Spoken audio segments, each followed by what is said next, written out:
ಈ ಥರ ಗಿಣ್ಣು ಮಾಡ್ಕೊಂಡು ತಿಂತಾಯಿದ್ರಂತೂ ಎಷ್ಟು ತಿಂದರೂ ಬೇಜಾರೇ ಆಗಲ್ಲ, ಅಷ್ಟು ಚೆನ್ನಾಗಿರುತ್ತೆ. ಟೇಸ್ಟ್ ಅಂತೂ ಸಖತ್ತಾಗಿರುತ್ತೆ. ಮುಂಚೆ ಎಲ್ಲರೂ ಕೂಡ ಇದೇ ಥರನೇ ಗಿಣ್ಣು ಮಾಡೋದು.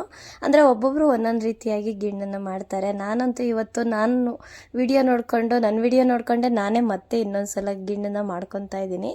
ಟೇಸ್ಟ್ ಅಂತೂ ತುಂಬ ಚೆನ್ನಾಗಿತ್ತು. ನನಗಂತೂ ಗಿಣ್ಣು ಅಂದರೆ ಸಖತ್ ಇಷ್ಟ. ನಾನು ಈ ರೀತಿಯಾಗಿ ಮಾಡ್ತೀನಿ. ಗಿಣ್ಣು ಬನ್ನಿ ಯಾವ ರೀತಿ ಮಾಡ್ತೀನಿ ಅದನ್ನು ತೋರಿಸ್ತೀನಿ. ಹಾಲು ಮತ್ತು ರವೆ ಅವಲಕ್ಕಿಯಿಂದ ನಾನು ಗಿಣ್ಣು ಮಾಡ್ತಾ ಇರೋದು ಇವತ್ತು. ಒಬ್ಬೊಬ್ಬರು ಒಂದೊಂದು ಥರ ಮಾಡ್ತಾರೆ. ಸಾಫ್ಟ್ ಗಿಣ್ಣು ಆ ಥರ ಎಲ್ಲನೂ ಮಾಡ್ತಾರೆ. ಆದರೆ ನಾನು ಮಾಡೋದು ಈ ಥರ ಗಿಣ್ಣು ನೋಡಿ. ಗಿಣ್ಣಲ್ಲಿ ಬರುತ್ತೆ. ಗಿಣ್ಣಲ್ಲಿ ನಾನಿದ್ದು ಇಲ್ಲಿ ತುಮಕೂರಿನಲ್ಲೆಲ್ಲೂ ಸಿಗೋದಿಲ್ಲ. ಹಾಗಾಗಿ ನಾನು ನಮ್ಮೂರಿಂದನೇ ತರಿಸ್ಕೊಂಡೆ. ನಮ್ಮ ಅಜ್ಜಿಯವ್ರದ್ದು ಕರು ಹಾಕಿತ್ತು ಹಸು. ಹಾಗಾಗಿ ಅಲ್ಲಿಂದ ಗಿಣ್ಣಾಲನ್ನ ತರಿಸ್ಕೊಂಡು ನೋಡಿ, ಹಾಲನ್ನ ಹಾಕ್ಕೊಂಡು ಕಾಯೋದಕ್ಕೆ ಇಟ್ಟುಕೊಂಡು ಕಾಯುತ್ತೈತೆ ನೋಡಿ. ಇದು ಅಲ್ಲಿ ಈ ಥರ ಒಡ್ದೋಗೋ ಥರ ಆಗ್ತಾಯಿದೆ.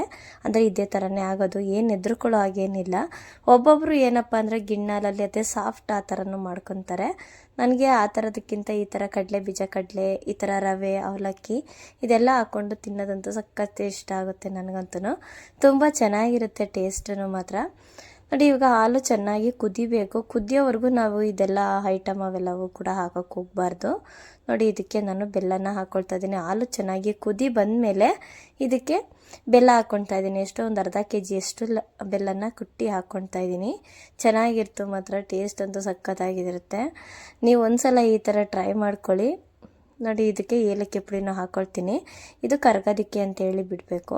ಯಾರು ಎಲ್ಲೂ ವಿಡಿಯೋ ಸ್ಕಿಪ್ ಮಾಡ್ತೀರಾ, ಕೊನೆಯವರೆಗೂ ವಿಡಿಯೋ ನೋಡಿ. ಹಾಗೆ ಹೇಗಿತ್ತು ಅಂತಲೂ ಕೂಡ ತಿಳಿಸಿ. ನೀವು ಒಂದ್ಸಲ ಈ ಥರ ಟ್ರೈ ಮಾಡಿ. ಗಿಣ್ಣು ಅಂತ ಅಂದರೆ ಸಖತ್ ಇಷ್ಟ, ಎಲ್ರಿಗೂ ಇಷ್ಟ ಆಗುತ್ತೆ. ಈ ಥರ ಮಾಡಿಕೊಂಡ್ರೆ ನಿಮ್ಗೆ ಇನ್ನೂ ಇಷ್ಟ ಆಗುತ್ತೆ.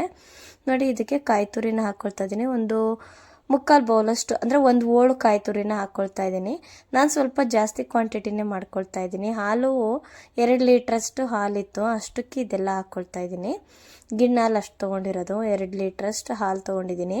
ನೀವು ಬೇಕಿದ್ರೆ 1 ಲೀಟ್ರು ಈ ಥರ ಮಾಡಿಕೊಂಡು ಸ್ವಲ್ಪನೂ ಕೂಡ ಮಾಡ್ಕೊಳ್ಬೋದು. ಅರ್ಧ ಲೀಟ್ರ್ ಹಾಲು ಅಷ್ಟಕ್ಕೂ ಸ್ವಲ್ಪ ಹಾಕ್ಕೊಂಡು ಸ್ವಲ್ಪನೇ ಹಾಕ್ಕೊಂಡು ಮಾಡ್ಕೊಳ್ಬೋದು, ಏನಂತ ಇಲ್ಲ. ಚೆನ್ನಾಗಿರುತ್ತೆ. ಟೇಸ್ಟ್ ಮಾತ್ರ ಸಖತ್ತಾಗಿರುತ್ತೆ. ಗಿಣ್ಣು ಹಾಲಲ್ಲೇ ಗಿಣ್ಣು ಮಾಡ್ಕೊಂಡ್ರೆ ಚೆಂದ, ಸಖತ್ತಾಗಿರುತ್ತೆ. ನೋಡ್ತಾ ಇದ್ರಲ್ಲ, ಹೀಗೆ ಬೆಲ್ಲ ಎಲ್ಲ ಕರಗೋವರೆಗೂ ಚೆನ್ನಾಗಿ ಬೇಯಿಸ್ಕೊಳ್ಬೇಕು. ಇದನ್ನು ಕುದಿಬೇಕು. ಅದಾದಮೇಲೆ ನಾವು ಏನೇನು ಹಾಕ್ತೀನಿ ಅಂತಲೂ ಕೂಡ ತೋರಿಸ್ತೀನಿ ನಾನು. ಈಗ ಬೆಲ್ಲ ಕರಗಿದ ಮೇಲೆ ನೆಕ್ಸ್ಟು ನಾವು ರವೆನ ಹುರಿದಿಟ್ಕೊಂಡಿದ್ದೆ. ಒಂದು ರವೆ ಏನಪ್ಪ ಅಂದರೆ ಒಂದು 100 ಗ್ರಾಮ್ 200 ಗ್ರಾಮ್ ಅಂದ್ಕೋಬೇಕು. ಅಷ್ಟು ರವೆನ ಹುರ್ಕೊಂಡು ಇಟ್ಕೊಂಡಿದ್ದೆ. ಒಂದು 200 ಗ್ರಾಮ್ ಅಷ್ಟನ್ನು ಕೂಡ ಹಾಕ್ಕೊಂಡಿದ್ದೀನಿ ಇದರಲ್ಲಿ. ಏನಪ್ಪ ಅಂದರೆ ಈ ರವೆ ಹಾಕಿದ ಮೇಲೆ, ರವೆ ಬೆಂದ ಮೇಲೆ ನಾವು ಮಿಕ್ಕಿದ್ದೆಲ್ಲ ಕಡಲೆ ಅವಲಕ್ಕಿನ ಎಲ್ಲ ಹಾಕ್ಕೋಬೇಕು. ಅವಲಕ್ಕಿನ ಫಸ್ಟೇ ನೆನೆಸಿ ಅಂದರೆ ತೊಳೆದು ಇಟ್ಕೊಂಬಿಟ್ಟಿದ್ದೀನಿ ಅಷ್ಟೇ, ಏನು ನೆನೆಸೋಕ್ಕೇನು ಹೋಗಿಲ್ಲ.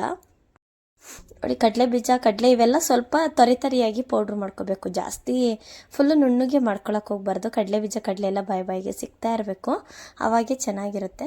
ನೋಡಿ, ಇದನ್ನು ಅಷ್ಟೇ, ಅವಲಕ್ಕಿನೂ ಅಷ್ಟೇ ಒಂದು 200 ಗ್ರಾಮ್ ಅಷ್ಟು ಹಾಕ್ಕೊಳ್ತಾ ಇದ್ದೀನಿ. ಫುಲ್ಲು ಹಾಕ್ಕೊಂಡು ನಾನೇನು ತೊಳೆದು ಮತ್ತು ನೆನೆಸಿ ಇಡೋದೇನು ಬೇಕಾಗಿಲ್ಲ. ನೀರೆಲ್ಲ ಹಾಕಿ ಹಂಗೆ ತೊಳೆದಿಟ್ಬಿಟ್ರೆ ಸಾಕು, ಅದೇ ಸರಿ ಹೋಗ್ಬಿಡುತ್ತೆ. ನೋಡಿ, ಇದೆಲ್ಲ ಹಾಕ್ಕೊಂಡು ಚೆನ್ನಾಗಿ ಮಿಕ್ಸ್ ಮಾಡ್ಕೊಳ್ತೀನಿ. ಇಷ್ಟೇ, ಅಂದರೆ ಮಾಡೋದಂತೂ ಸಖತ್ ಈಸಿ ಇರುತ್ತೆ. ತುಂಬ ಸುಲಭ, ತಿನ್ನೋದಕ್ಕಂತೂ ಅಷ್ಟೇ ಚೆನ್ನಾಗಿರುತ್ತೆ. ನನಗಂತೂ ಸಖತ್ ಇಷ್ಟ ಇದು ಗಿಣ್ಣು ಅಂತ ಅಂದರೆ. ಗಿಣ್ಣು ಹಾಲು ಹಸು ಕರು ಹಾಕೈತೆ ಅಂತ ಗೊತ್ತಾಗಿದ ತಕ್ಷಣ ನಾನು ಊರಿಂದ ಹಾಲನ್ನ ತರಿಸ್ಕೊಂಡು ಮಾಡ್ಕೊಳ್ತೀನಿ. ಅಂದರೆ ಏನಪ್ಪ ಅಂದರೆ, ನನಗೆ ಫಸ್ಟ್ ಟೈಮ್ ನಾನು ಗಿಣ್ಣು ಮಾಡೋವಾಗೂ ನನಗೂ ಬರ್ತಾ ಇರಲಿಲ್ಲ. ಗಿಣ್ಣು ಹೆಂಗೆ ಮಾಡೋದು ಅಂತಲೇ ಗೊತ್ತಿರಲಿಲ್ಲ.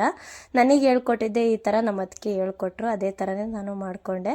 ತುಂಬ ಚೆನ್ನಾಗಿರುತ್ತೆ ಈ ಥರ ಹೇಳ್ಕೊಟ್ಟಿರೋದು. ನಮ್ಮ ಅದಕ್ಕೆ ಹೇಳ್ಕೊಟ್ಟಿದ್ದನು ಅದೇ ಥರನೇ ನಾನು ಮಾಡ್ಕೊಳ್ಳೋದು. ನೋಡಿ, ನನಗೆ ಹೆಂಗೆ ಮಾಡಬೇಕು ಏನು ಅಂತಲೂ ಕೂಡ ಗೊತ್ತಿರಲಿಲ್ಲ. ಇದನ್ನು ಕೂಡ ಇವತ್ತು ಇನ್ನೊಂದು ಸಲ ಮಾಡೋವಾಗೂ ನಾನು ಅದೇ ವಿಡಿಯೋ ನೋಡಿಕೊಂಡು ನನ್ನ ವಿಡಿಯೋನ ನಾನೇ ಮಾಡಿಕೊಂಡೆ. ತುಂಬ ಚೆನ್ನಾಗಿತ್ತು. ಟೇಸ್ಟ್ ಅಂತೂ ನಮ್ಮ ಮನೆಯಲ್ಲಿ ಎಲ್ರಿಗೂ ತುಂಬಾ ಇಷ್ಟ ಆಯಿತು. ಅಂದರೆ ನಾನು ಈ ರೀತಿಯಾಗಿ ಮಾಡ್ಕೊಂಡಿದ್ದೀನಿ. ಇದೇ ಥರ ಅಂತಂದರೆ ಈ ಥರ ಮಾಡ್ಕೊಂಡ್ರೂ ಚೆನ್ನಾಗಿರುತ್ತೆ. ಅಂದರೆ ಒಬ್ಬೊಬ್ಬರು ಒಂದೊಂದು ರೀತಿಯಾಗಿ ಗಿಣ್ಣನ್ನು ಮಾಡ್ತಾರೆ. ನಮ್ಮ ಮನೆಯಲ್ಲಿ ನಾನು ಈ ರೀತಿಯಾಗಿ ಮಾಡೋದು. ನಮ್ಮ ಅತ್ತಿಗೆನೂ ಇದೇ ಥರನೇ ಮಾಡೋದವರು. ನಾನು ಈ ಥರನೇ ಮಾಡ್ಕೊಳ್ತೀನಿ. ತುಂಬ ಚೆನ್ನಾಗಿರುತ್ತೆ. ನೋಡ್ತಾ ಇದ್ದೀರಲ್ಲ, ಹಂಗೆ ಹೊಸಬ್ರು ಯಾರಾದರೂ ನನ್ನ ಚಾನಲ್ನ ನೋಡ್ತಾ ಇದ್ದರೆ, ಗಣಿಕಾ ಕಿಚನ್ ಬ್ಲಾಗ್ನ ನೋಡ್ತಾ ಇದ್ದರೆ, ಇನ್ನೂ ಸಬ್ಸ್ಕ್ರೈಬ್ ಮಾಡ್ಕೊಂಡಿಲ್ಲ ಅಂದರೆ ಈಗಲೇ ತಪ್ಪದೆ ಸಬ್ಸ್ಕ್ರೈಬ್ ಮಾಡ್ಕೊಳ್ಳಿ. ಹಾಗೆ ಫಾಲೋ ಮಾಡಿ. ಫೇಸ್ಬುಕ್ಕಲ್ಲಿ ನೋಡ್ತಾ ಇದ್ದರೆ ಫಾಲೋ ಮಾಡಿ ಅಂತಲೂ ಕೂಡ ಹೇಳ್ತಾ ಇದ್ದೀನಿ. ನೋಡ್ತಾ ಇದ್ದೀರಲ್ಲ ಹೇಗಿದೆ ಅಂತೇಳಿ. ಗಿಣ್ಣಂತೂ ಸಖತ್ತಾಗಿ ಈ ಹದ ಬರಬೇಕು, ಅವಾಗೇ ಚೆನ್ನಾಗಿರುತ್ತೆ. ಗಿಣ್ಣು ಏನಪ್ಪ ಅಂದರೆ ಈಗ ಬಿಸಿದು ತಿನ್ನೋದಕ್ಕಿಂತನೂ ಒಂದು ದಿನ ಆದಮೇಲೆ ಒನ್ ಡೇ ನೆಕ್ಸ್ಟ್ ಡೇ ತಿನ್ನೋದಕ್ಕೆ ತುಂಬ ಚೆನ್ನಾಗಿರುತ್ತೆ. ಇನ್ನು ಟೇಸ್ಟ್ ಮಾತ್ರ ಸಖತ್ತಾಗಿರುತ್ತೆ ಮಾತ್ರ. ಗಿಣ್ಣಂತೂ ಟೇಸ್ಟ್ ಇದು ಗಿಣ್ಣಿಂದು ಸೂಪರಾಗಿರುತ್ತೆ. ನೋಡಿ ಈ ಥರವಾಗಿ ನಾನು ಮಾಡ್ಕೊಂಡಿದ್ದೀನಿ. ತುಂಬ ಚೆನ್ನಾಗಿರುತ್ತೆ. ಅಂದರೆ ತಣ್ಣಗಾದ್ಮೇಲೂ ಕೂಡ ಸಖತ್ತಾಗಿತ್ತು. ನೋಡ್ತಾ ಇದ್ದೀರಲ್ಲ ನಾನು ಹೇಗೆ ಮಾಡಿದ್ದೀನಿ ಅಂತ ಹೇಳಿ. ನೀವು ಒಂದು ಸಲ ಈ ಥರ ಟೇಸ್ಟ್ ಮಾಡಿ ಮಾಡಿಕೊಂಡು ತುಂಬ ಚೆನ್ನಾಗಿರುತ್ತೆ. ನೋಡ್ತಾ ಇದ್ದೀರಲ್ಲ, ಈಗ ಒಂದು ಬೌಲ್ಗೆ ಹಾಕಿ ಕೂಡ ತೋರಿಸ್ತಾ ಇದ್ದೀನಿ ನೋಡಿ ಹೇಗಿದೆ ಅಂತ ಹೇಳಿ. ತುಂಬ ಚೆನ್ನಾಗಿತ್ತು. ಟೇಸ್ಟ್ ಅಂತೂ ಸೂಪರು. ತುಂಬಾ ಈಸಿ ಮಾಡೋದಂತೂ, ಏನಂತ ರಿಸ್ಕ್ ಇಲ್ಲ. ಕಡಲೆ ಬೀಜ ಕಡಲೆ ಇವೆಲ್ಲ ಹುರಿದು ತರಿಯಾಗಿ ಪೌಡ್ರ್ ಮಾಡ್ಕೊಂಬಿಟ್ರೆ ಸಾಕು. ರವೆ ಎಲ್ಲ ಹುರ್ಕೊಂಡ್ರೆ, ಹಾಲು ಕಾಯಿಸೋದು ಇದೆಲ್ಲ ಅದರಲ್ಲಿ ಹಾಕ್ಬಿಟ್ರೆ ಬೇಗ ಆಗೋಗುತ್ತೆ. ಜಾಸ್ತಿ ಟೈಮ್ ಹಿಡಿಯಲ್ಲ. ನೀವು ಕೂಡ ಒಂದು ಸಲ ಈ ಥರ ಟ್ರೈ ಮಾಡಿ. ತುಂಬ ಚೆನ್ನಾಗಿರುತ್ತೆ ಟೇಸ್ಟ್ ಅಂತೂ. ಎಲ್ರಿಗೂ ನಮಸ್ಕಾರ. ನಾನು ಮುಂದಿನ ವಿಡಿಯೋದಲ್ಲಿ ಸಿಗ್ತೀನಿ. ವಿಡಿಯೋ ಇಷ್ಟ ಆಗಿದ್ರೆ ಹಂಗೆ ಒಂದು ಲೈಕ್ ಮಾಡಿ, ಶೇರ್ ಮಾಡಿ, ಫಾಲೋ ಮಾಡಿ. ಎಲ್ರಿಗೂ ನಮಸ್ಕಾರ.